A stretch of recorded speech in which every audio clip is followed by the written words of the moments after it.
처음 사랑을 회복하라 에베소 교회에게 주신 엄숙한 이 갈림길에 서 선택의 원리를 말씀을 하셨습니다.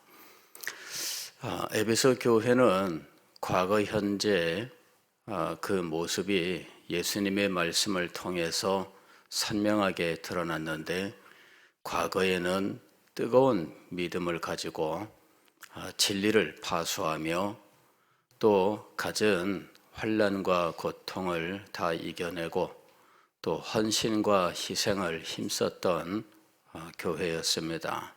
내 행위와 수고와 인내를 아노니, 주님께서 인정할 그런 영웅적인 신앙을 가진 교회였습니다. 그러나 지금은 아니더라 하는 것이죠. 다 옛날 얘기예요. 옛날 얘기는 아무 의미가 없죠. 지금이 결정적으로 중요한 거예요. 우리 주님께서 축복하신다면 과거에 그가 어떻게 했느냐로 축복하시는 것이 아니라 지금 그가 어떻게 하느냐로 축복하신다라는 사실을 우리들이 기억을 해야 됩니다. 처음 사랑을 회복하는 것은 무엇일까? 이것은 신앙의 기본으로 돌아가라 하는 것이죠. 신앙의 기본으로 돌아가라. 오늘 이 아침에 생각할 문제는 예배의 기본입니다. 예배의 기본으로 돌아가라. 첫째, 지금 오늘 우리가 읽은 이 말씀은 사마리아 여인과의 대화 속에서 사마리아 여인이 예수님을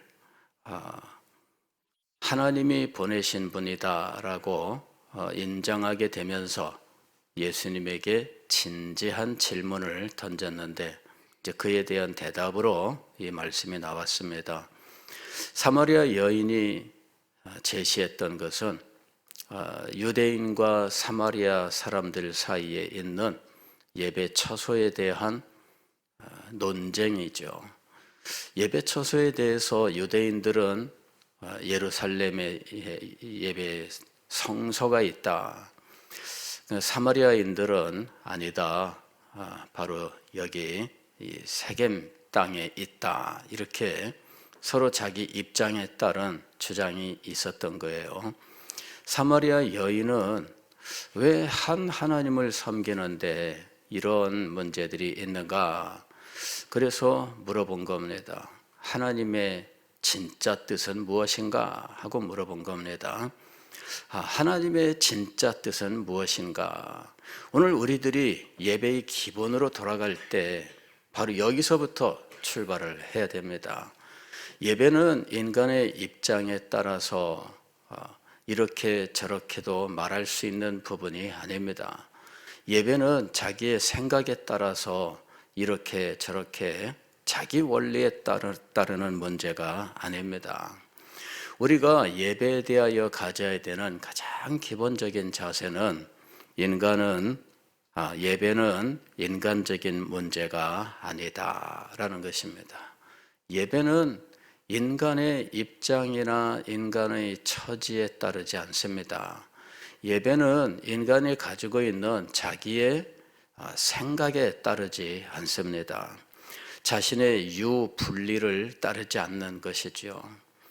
자, 유대인은 유대인으로서 자기의 자부심을 위하여 예루살렘을 강조하고, 사마리아인들은 사마리아인의 자부심을 위하여 세겜성을 강조했다면, 예배에서 강조해야 될 것은 이와 같은 인간적인 유분리, 내가 이걸 통해서 어떻게 드러나느냐라는 이런 입장을 중요시 여겨서는 안 된다라는 것입니다. 예배는 하나님의 문제다라고 하는 이 사실을 우리가 반드시 세워야 된다는 거예요. 하나님의 문제라고 하는 이것을 세우지 못하면 인간적인 다양한 입장들이 강조되기 마련이에요. 나의 입장, 나의 처지, 이런 것들이 강조가 돼요. 그래서 하나님께 나아가는 것이 아니라 내가 가진 입장이 가장 강조가 되는 거예요. 예배의 기본으로 돌아가라 하는 이 사실을 우리가 기억하면서 첫째로 우리가 분명히 세워야 되는 원리는 예배는 하나님의 문제이다 라는 이야기입니다. 두 번째로 우리가 기억해야 될 것은 예배는 하나님께서 정해주신 예배의 날을 지켜야 한다는 것입니다. 하나님께서 정해주신 예배의 날이 있어요. 그 예배의 날을 반드시 지켜야 하는 것이죠. 저는 성경을 읽다가 안식일, 오늘날 우리가 지키는 이 주일, 이 주일이 정말 창조로부터 지켜오던 그 날이 맞을까라는 생각을 한 적이 있어요. 굉장히 학생 시절에 가질 법한 그런 생각이죠. 이 날이 정말 맞을까? 그런 의문을 가진 적이 있습니다. 그런데 제가 성경을 읽다가 어느 날 하나님께서 날짜를 정해주시는 장면을 보게 된 거예요. 출애굽을 해서 모세에게 하나님께서 말씀을 주셨는데 너희는 언제 하면서 날짜를 딱 정해주시더라고. 그래서 하나님께서 이렇게 날을 정해주셨구나. 며칠날 너희들은 성회로 모일지니라. 이렇게 정해주셨어요. 그래서 그 정해주신 날로부터 이 모든 일들이 시작되는 거더라고요. 바로 이거구나. 하나님께서 우리에게 날짜를 주셨을 때 그 날짜는 우리가 임의로 정했던 것이 아니라 하나님께서 정해주셨던 것이구나.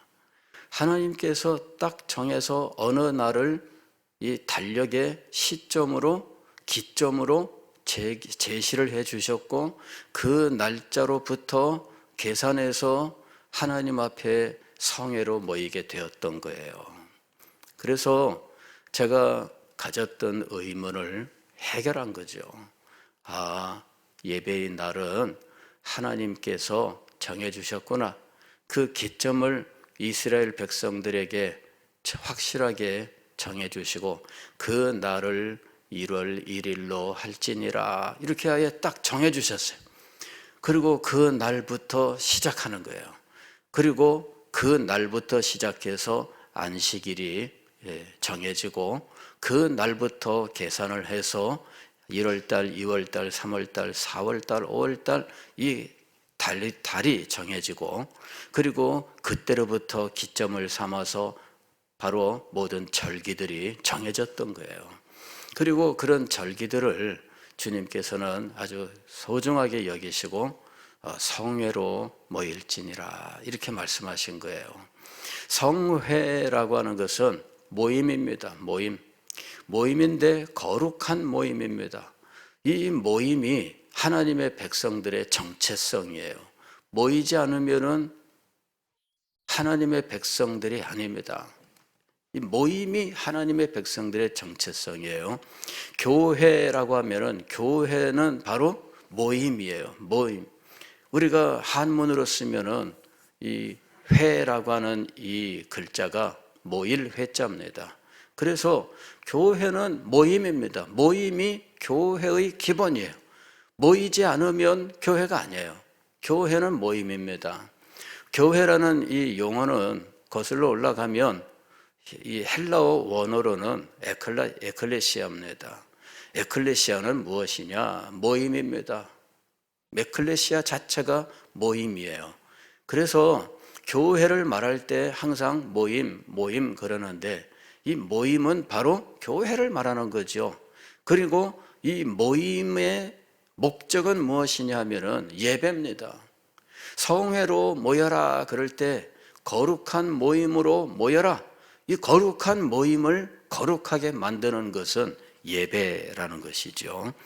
예배는 하나님께서 정해주신 날에 모여서 하나님을 예배하는 날, 그 날을 소중하게 지키면서 하나님을 경배하는 이러한 목적을 가지고 있다는 것이에요. 그래서 예배의 날을 반드시 지켜야 한다 하는 것입니다. 세 번째로 오늘 예수님께서는 이런저런 논쟁을 떠나서 이렇게 말씀하십니다. 아버지께 참되게 예배하는 자들은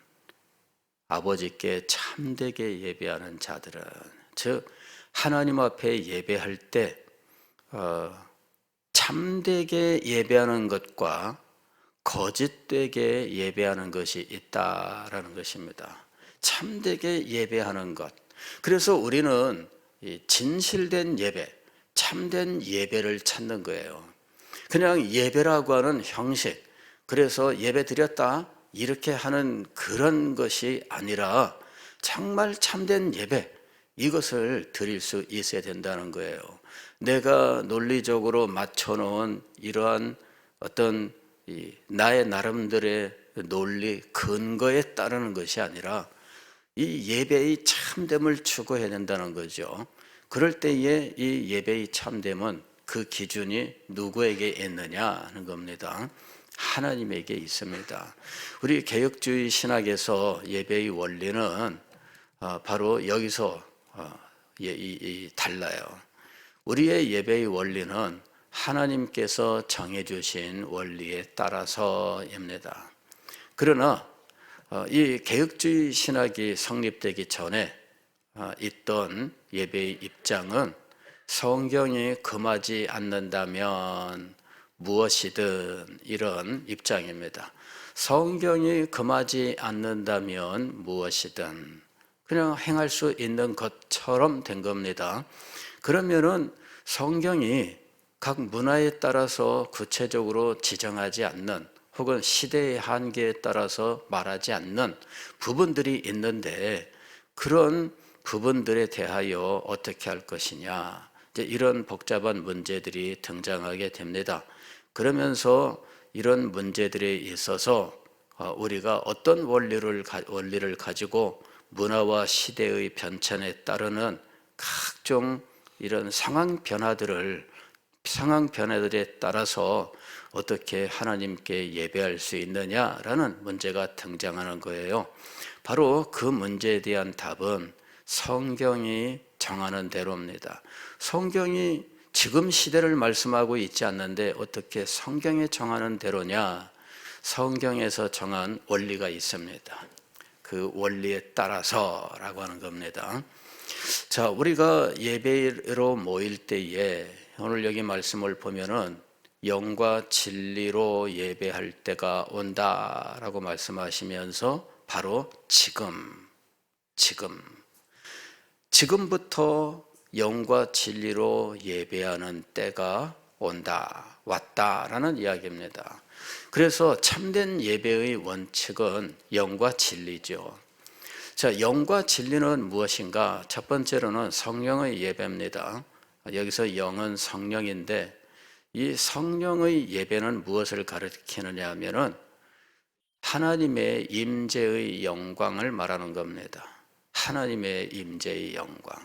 성령께서 이곳에 임재하시고 이곳에서 하나님의 영광을 나타내셔서 우리 모두가 하나님이 우리 앞에 계신 그 자리에서 하나님을 예배해야 된다는 거예요. 하나님의 임재의 영광 속에서 드리는 예배입니다. 그냥 인간들이 그냥 하나님께 예배하기 위하여 편리하게 날짜와 시간을 정하고 편리한 자세로 이렇게 모이는 것이 아니고 하나님의 영광의 임재 속에서 예배하라 하는 것입니다. 이 원칙이 아주 중요해요. 하나님의 영광의 임재가 있다면 우리들이 그 앞에서 어떤 자세를 가져야 할까? 또 우리들이 하나님의 영광의 임재 앞에서 복장과 어떤 태도와 이런 것들을 어떻게 해야 할까 하는 것들이 정해지는 거예요. 하나님의 임재에 대한 의식이 없으면 아무렇게나 하겠죠. 그렇잖아요. 나 혼자 있는데 내가 어떤 복장으로 하든 어떤 형식으로 하든 그게 무슨 문제가 되겠어요. 그러나 사람이 있다면, 그리고 그 사람이 아주 대단한 사람이라면 그러면 아마 달라질 거예요. 그냥 간단한 예로는 이렇게 생각하시면 쉽겠죠. 대통령 앞에 갔을 때 이거 입고 가도 돼? 이런 이야기를 아마 보통 사람들은 다 하게 될 겁니다. 이거 입고 가도 될까? 괜찮을까? 입고 갈 옷은 뭐야? 여러분, 오늘 사회에서 어떤 모임이 있다고 하면 그 모임을 참석할 때 신경을 써야 되는 가장 중요한 원칙 중에 하나가 있는 무엇이냐면은 이 드레스 코드라고 하는 거예요. 드레스 코드, 이게 있습니다. 모임을 할 때 이 모임이 정말 어떤 성격의 모임이냐에 따라서 드레스 코드를 미리 지정을 해주는 이런 경우들이 많고요. 그 다음에 드레스 코드를 정해주지 않아도 그 모임에 따라서 어떻게 입어야 할지 신경을 쓰고 수소문을 하게 되어 있습니다. 야, 거기는 어떤 옷을 입고 가야 돼? 이렇게 물어봅니다. 그런 것 물어보지도 않고 내 생각대로 입고 갔다가 다 지금 맞춰서 입고 왔는데 나만 혼자 이상한 옷을 입고 가는 이런 경우들이 있어요. 심한 경우에는 입장 금지가 됩니다. 드레스 코드가 안 맞으면 입장 금지가 돼요.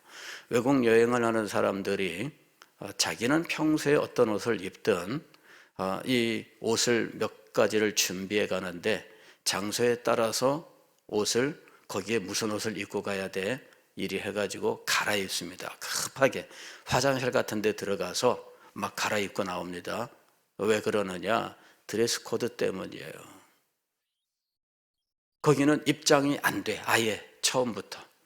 그래서 오늘 우리는 하나님의 영광의 임재 앞에서 우리는 어떤 자세, 어떤 태도, 어떤 복장, 이것이 필요한지를 생각을 해야 돼요. 예배가 하나님의 문제이고 예배는 인간의 입장을 따르지 않으며 예배에는 하나님의 영광의 임재가 있다라고 하는 이 사실을 기억하고 우리는 예배에 임해야 된다라는 것입니다.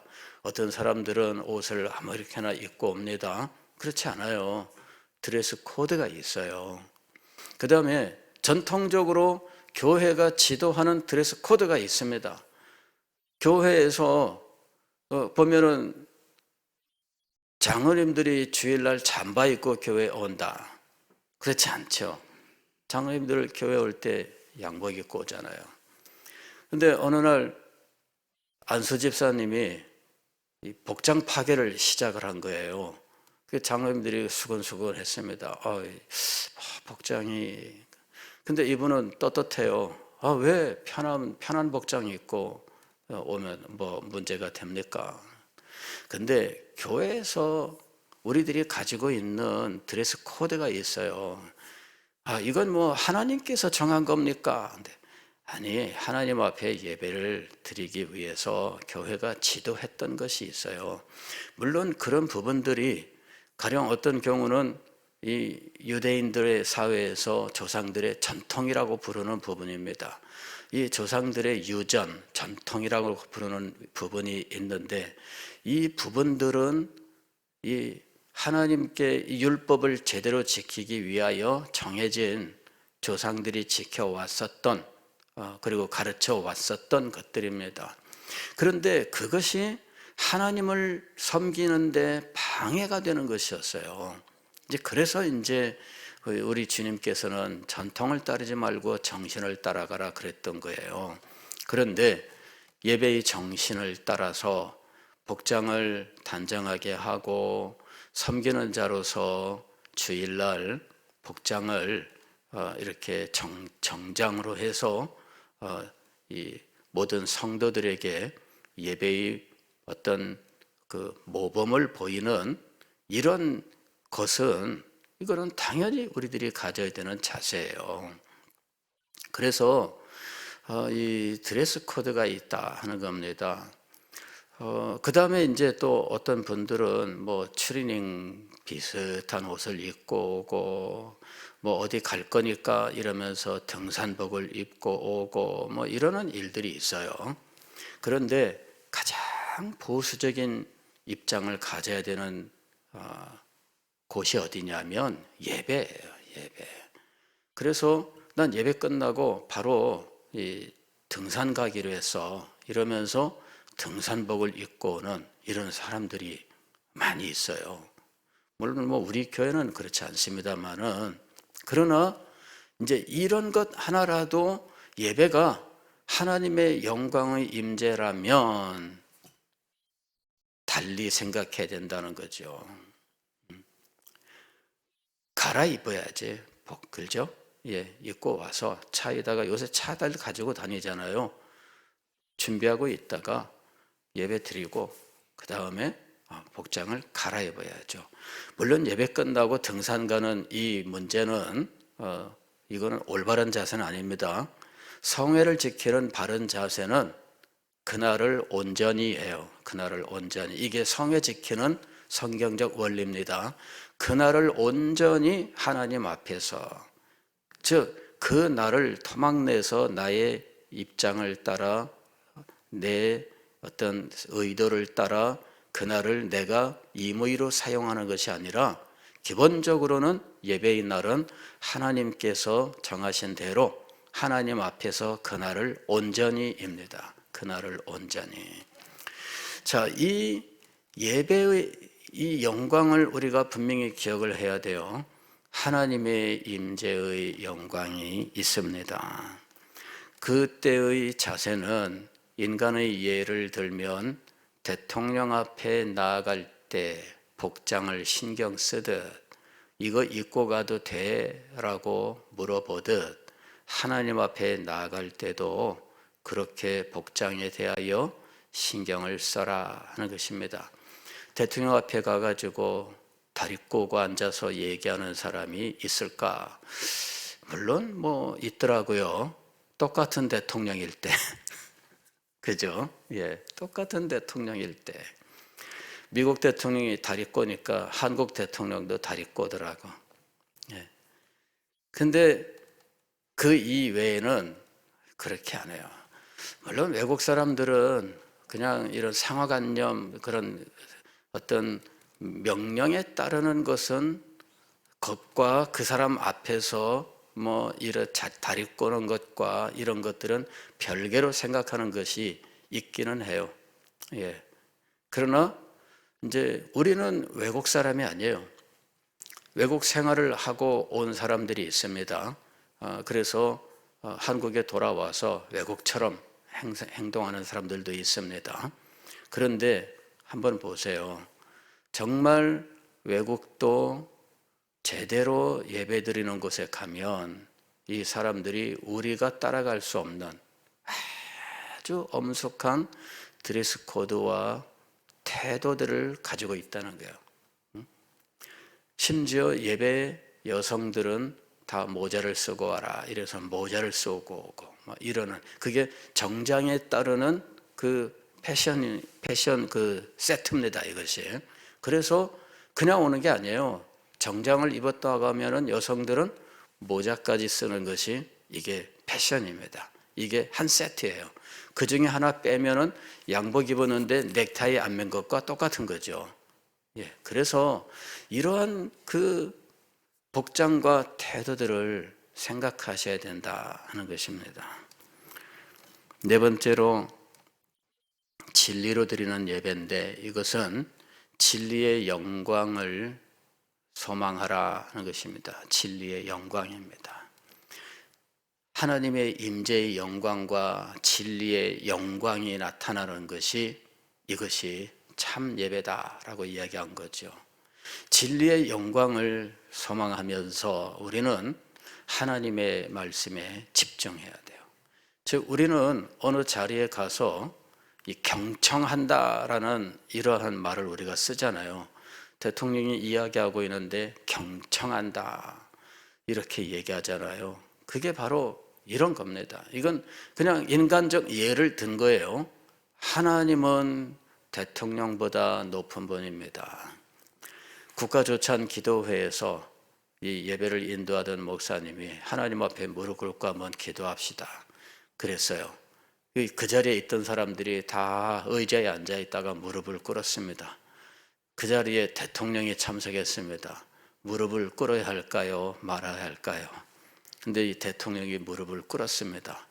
그랬더니 신문에 대서특필이 됐는데 대통령을 무릎 꿇렸다 해가지고 신문에 대서특필이 됐어요.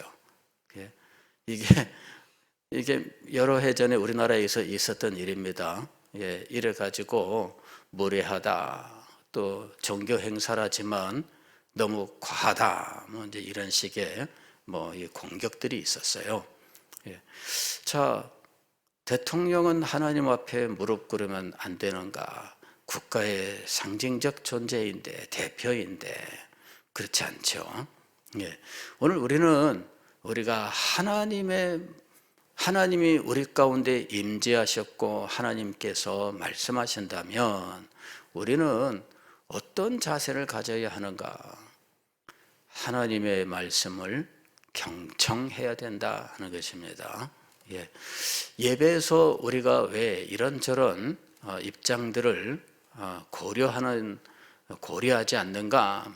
하나님과의 문제이기 때문이에요. 제가 이제 우리 예배에서 이 예배 중간에 들락날락하는 문제들이 있습니다. 예배 중간에 들락날락한다. 이거는 바른 예배 자세가 아니죠. 저는 이 학생들 중에 우리 자녀들 가운데 예배에 집중하지 못하고 예배 중간에 나가는 이런 경우들을 자주 보는데 왜 그럴까? 그리고 그것을 좀 지도를 잘 해줘야 되지 않을까? 아이들이 앉아 있다가 불쑥 일어나 나가는 거예요. 예전에 우리는 예배 중간에 일어나면 그 신경을 우리의 자세가 지금 제가 예배를 일어나긴 하지만 참 죄송합니다 이러면서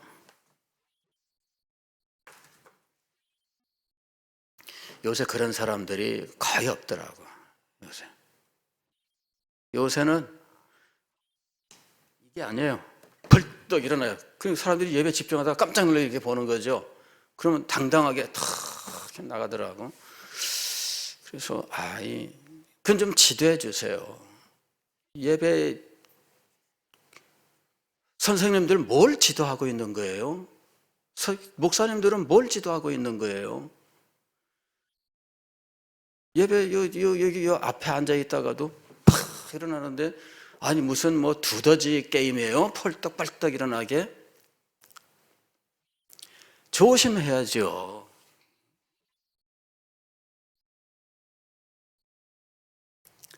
또 예배를 드릴 때 예배를 예배로 드려야 돼요. 다른 일과 겸해서 하면 안 돼요. 뜨개질하면서 예배를 드린다? 여러분 이게 예배 자세로 맞을까요? 안 맞을까요? 뜨개질하면서 이 예배가 아니죠. 다른 일을 하면서 예배하는 게 아니에요. 그래서 제가 우리 교회에서 이 예배의 자세를 지도하던 원리가 있었어요. 주방에 식사 준비하는 일들이 있습니다. 예배 안 드리고 내려가서 이 방송 틀어놓으면 됩니다. 스피커를 옛날에 달았어요. 스피커 다 뗐습니다. 그리고 1부, 2부 예배 때 봉사자들은 1부 예배에 오세요. 그래서 9시 예배를 드렸습니다. 근데 우리가 세대 통합 예배를 하면서 10시 반으로 했습니다. 10시 반으로 하니까 이 준비가 좀 미흡해요. 그래서 예배 끝나고 장년부 공과를 30분을 진행을 했습니다. 근데 코로나 끝나고 나서 이제 식사를 다시 시작하면서 장년부 공과가 진행이 안 됐는데, 이제 그 이전에 우리가 어떻게 했는지를 다 잊어버리고 이제는 예배 중간에 일어나서 나가시는 거예요. 이해를 해요, 상황을. 그러나 예배 뜨개질하면서 예배 드리는 것이 안 된다면 쌀 씻고 불 하면서 예배 드리는 것도 안 되는 거잖아요. 그렇죠? 예. 모니터 설치하면 예배 드리는 것일까요? 아닙니다. 예배는 예배로 드려야 돼요. 구별해야 됩니다. 예배는 하나님 앞에서 그것만을 위해 존재하는 거예요. 다른 것을 위하여 겸해서 할 수 있는 것이 아닙니다. 예배 참석은 예배 시작부터 축도까지예요. 그 예배 참석의 원리를 따라야 돼요. 아니, 섬김을 위해서입니다. 아니에요. 섬김을 위해서라도 그것을 예배는 예배로서 존재하는 방식을 우리가 지키고 그 이외로 연구해야 돼요. 그래서 예배의 기본으로 돌아가라 하는 이 사실을 우리가 꼭 기억을 해야 됩니다. 예배는 하나님의 영광의 임재 속에서 하나님의 말씀, 즉 진리의 영광이 나타내는 바로 이와 같은 원리 속에서 하나님이 정해 주신 날에, 하나님이 정해 주신 시간 동안에 하나님 앞에 예배하는 겁니다. 이 기본을 우리가 꼭 지키고, 예배는 인간의 문제가 아니라 하나님의 문제다라는 사실을 꼭 기억하고 예배의 영광이 우리 가운데서 이루어질 수 있도록 이렇게 다 같이 힘쓰는 한 해가 될 수 있기를 바랍니다. 예배에 집중하고 예배를 예배답게 드릴 때 하나님의 은혜와 축복이 우리에게 진정으로 임하는 것입니다. 기도하겠습니다.